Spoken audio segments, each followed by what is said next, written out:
everyone, this is Rebecca. Welcome back to my channel. Today I'm going to be making blueberry jam, and I want to show you how simple and easy it is to make this jam.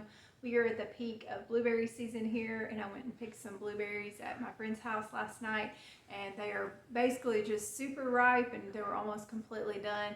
But we have lots of blueberries here, but they are just not producing a lot yet this year because they're really small. And so we went and picked several there, and we're going to be making up some batches of jam to store in the pantry to have jam over the winter. So this jam is a no pectin jam. It takes 3 main ingredients. It's going to be blueberries, sugar, and lemon juice. And so we're going to be using about 8 cups of blueberries here. We're going to be using about 4 cups of sugar and a couple tablespoons of fresh lemon juice.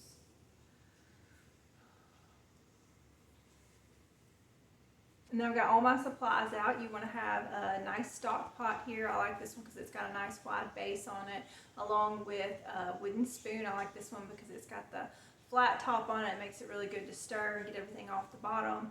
And then I've got my water bath canner here, and I've got my lids getting warm so they're ready to go. And I've also got my jars and my jar lifter. So you're also going to want to have a couple of these saucers in the freezer so that you can test your jam to see if it's ready. If it sets up on here and gets thick, then we know that it's ready to go. So that's kind of how I test mine. So I'm going to get my juice from this lemon here. I'm going to use the juice from about half of this lemon, which is going to give me a few tablespoons of juice. I'm just going to put that into this little cup here.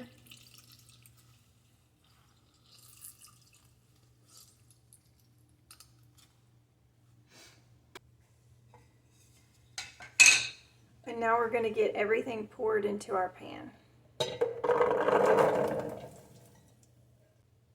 So we've got our blueberries, got our lemon juice,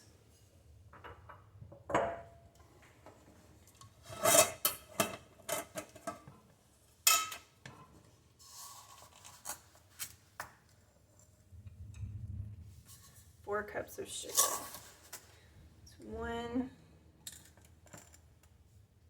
2,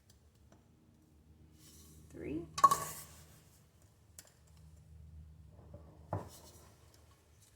4. And then I'm going to turn mine on high just to get it started, and then I'm going to turn it back down to low once it gets going. You don't want it to be up too high or it's going to burn, but you want it to kind of get going and get everything warmed up so that it doesn't take as long. So the main thing you're doing here is you're just cooking this down until it gets nice and thick. And that's going to take some time, especially if you've got a lot of, I got a stem right there. Grab that out. If you've got a lot of fruit, you don't want to do too big of a batches of these. This is probably about the biggest batch I would make because otherwise it's going to take just a really long time to cook down. But I like this, that it's a no pectin recipe. You can just use ingredients you already have on hand. And also the fruit to sugar ratio is, the ratio of fruit is going to be a lot higher than your sugar. A lot of times in those pectin recipes, it's going to call for something like 4 cups of fruit and like 7 cups of sugar. And I just don't like to use that much. I like for the fruit to kind of stand out and shine. And this is a really good recipe. It just kind of highlights that blueberry flavor, and we all really love it. We like to give it as Christmas gifts also. So when we have lots of blueberries on hand and strawberries too, we like to make up tons of this jam in the summer. And then we actually like to give it as Christmas gifts and stuff. It's just such a unique, special gift. And, you know, it's homemade. A lot of times you can use fruit off your farm, so it's homegrown, and people just really enjoy it. It's something special. You can just tie a ribbon around it and give them a jar of jam, or you can pair it with some bread or something. It makes a really nice, fun gift. The good part about it is you've done all the work in the summer, and then you can just give it to them at Christmas time. You don't have to go buy anything or make anything then.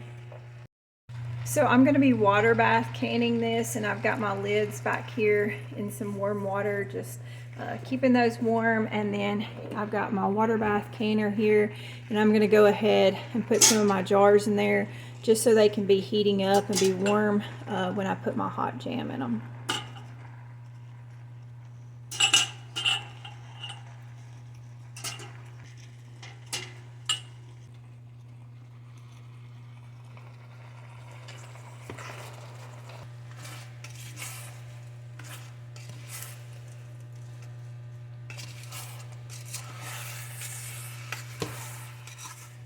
So you just want to be stirring this every few minutes when it's watery like this, and when it starts thickening up, you want to be right here and be stirring it the whole time because it's going to start sticking to the bottom. And you can see right now how it's really watery. That fruit is starting to release a lot of its juice. The sugar has melted, and we're going to see that these berries are going to kind of disintegrate into the jam. They're not going to be as whole anymore. They're just going to kind of break up, and that's what we want. So you can see it's getting boiling really strong now. So I'm going to turn it down a little bit because we don't want it popping out everywhere because it's really hot and it will burn you. So we're just going to keep cooking it for several more minutes until it starts thickening up, and then I'm going to show you what it looks like. Okay, it's been a few minutes and you can see it's still pretty watery. You can tell that the berries are breaking down a little bit more than they were, but it's just going to still take some time. It's got to cook down a little bit more, cook some more of that water out, and then it'll start to thicken up. So you can see how it's dribbling off the wooden spoon, and it's just real watery. Eventually it'll get to where it drips off there a lot slower, and it'll be in more of a sheeting style instead of drips, and that's when you know that it's starting to get ready to be done.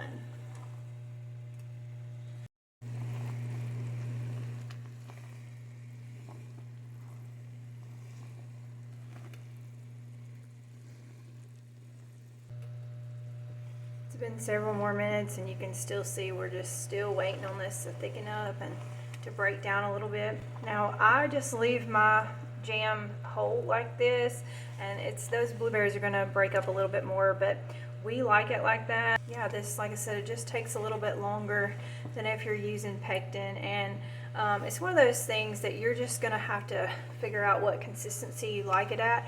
If you don't get it thick enough, you're just going to have blueberry syrup, and it's going to be perfect on waffles and pancakes and things like that. And then if you get it super thick, you know, it'll be thicker. So you just kind of want to look and see how you want it. So we're fixing to put it on the saucer, and I'm going to show you what it looks like. So I've got my saucer here that's been in the freezer, and what this does is it just helps the jam cool down really quickly so that it's what it would be like if you were grabbing it out of the pantry or grabbing it out of the fridge, and you can know if it's thickened up because you're not going to be able to tell as much when it's in this pot. So we're just going to take some of our jam, sprinkle it on there, and I can already tell that it's probably not ready just the way it dribbled on there, and it's kind of flattening out. So we're going to leave this for about a minute or two, and then we'll come back and check it. Alright, so we're going to look at this jam. You can see it's kind of wrinkling up here. It's been sitting here for about 2 minutes, but it's still just really kind of thin, and that's not what we want. We want it to be thicker. So what ideally we're going to put it on there, we're going to be able to like scrunch it up, and it's going to stay, and it's not going to be all watery like this. So we're going to cook our jam for probably another 5 or 10 minutes, and then once it starts thickening up a little bit more, we'll try this again. Alright, I'm going to show you what it's starting doing now. It's starting to sheet, and I want to show you how that works. So I can tell that my jam is getting a lot thicker now, and I'm going to show you what it's doing as it comes off the wooden spoon. You can see it dripping off there, but it's a lot thicker than it was, and it's starting to come together. Eventually, if you cook this super thick, what it'll do is it'll all come off as a sheet together, and you can kind of see it's starting to do that. So we're going to go ahead and test it again on our saucer and see if it's the consistency that we want it to be.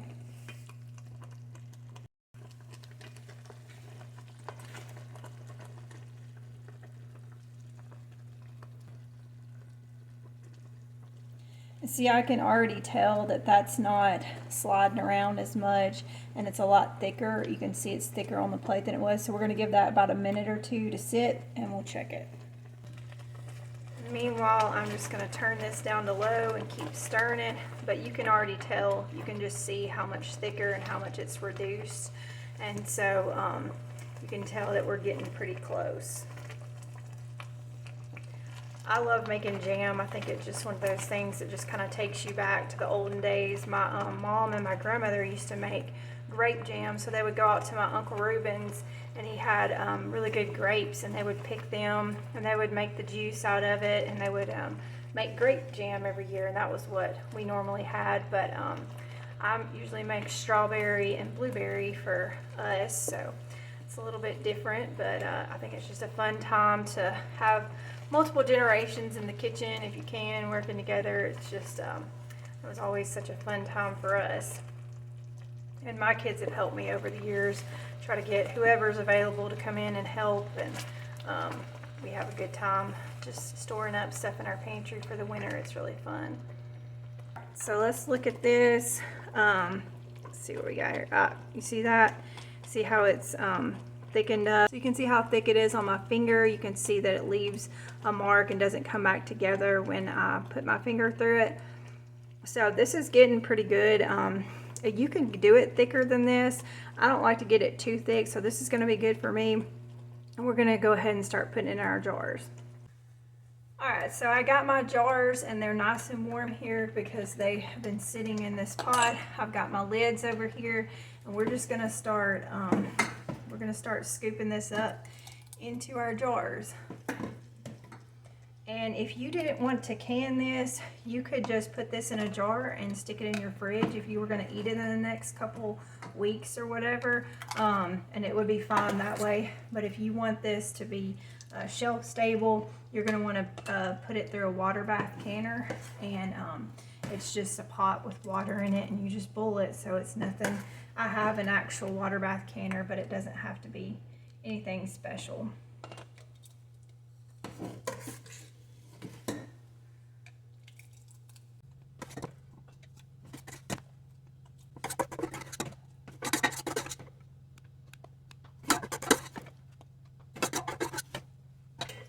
So we did 8 cups of fruit, and it was 4 cups of sugar, and that reduced it down to, let's see, we got 1, 2, 3, 4, 5, 6 jars of jam here.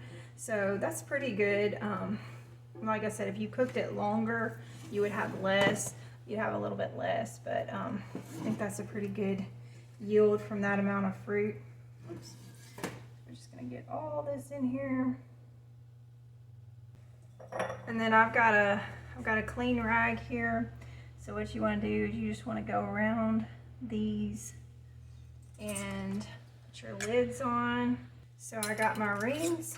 I'm just going to put them on finger tight, and we're just going to do that with each one of these.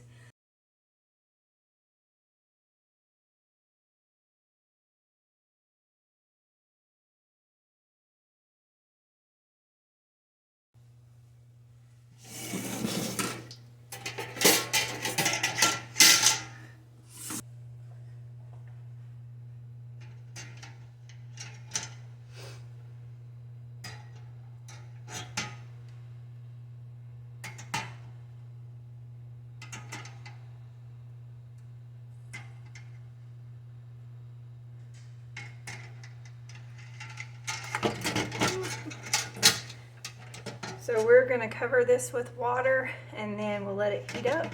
And once it heats up, it can go for 10 minutes, and then it'll be done.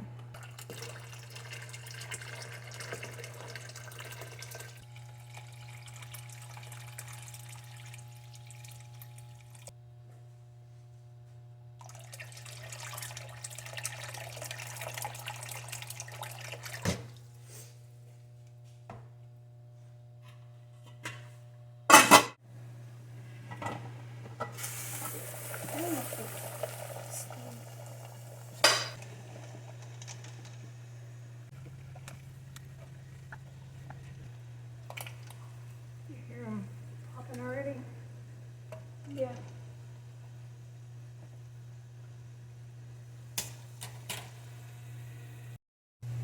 Alright, those are fresh out of the canner. We are going to let them sit there and cool off and set up, and then we will label and date those. And in the meantime, we're working on a couple more batches.